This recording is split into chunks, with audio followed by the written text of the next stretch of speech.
Throughout my life, I've interacted with many different people from different cultures on several occasions.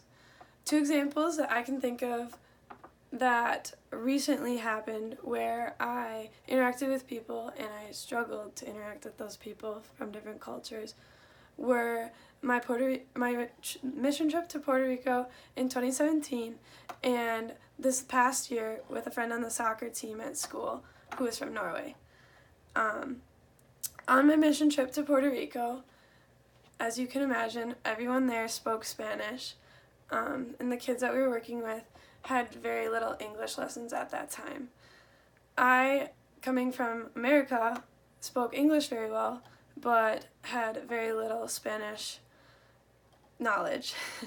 So it was very hard to understand each other when all we could do was use our body language to talk with each other. Another thing that really was difficult while in Puerto Rico was when we had to be mindful of our actions every day as well as what clothing we wore. As you know, in different cultures they have different societal rules, and it is polite as visitors of that culture to be mindful of those societal rules. So that was another thing that was tough, just to keep that on your mind every day so that you could be polite to the people in that culture. With my friend from school who was on the soccer team with me, I struggled to communicate with her for different reasons. Coming from Norway, she had a pretty thick accent. However, she did speak English pretty well, so when she did speak English, she spoke it with a very thick Norway accent, and it was sometimes hard to understand what she was trying to say or what words she was trying to use. So I had to ask her to repeat herself a few times. On the other hand, I spoke English to her, and at times I would speak too quickly for her, so she would ask me to repeat myself. So once we both were able to figure out, okay, this is what we're struggling with, we could both accommodate for the other's needs.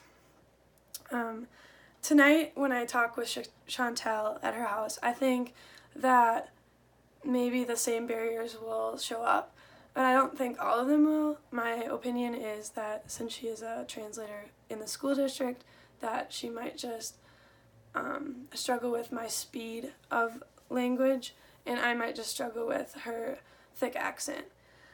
To prepare for tonight, I am reminding myself to be patient and to be polite in the new setting with a new person.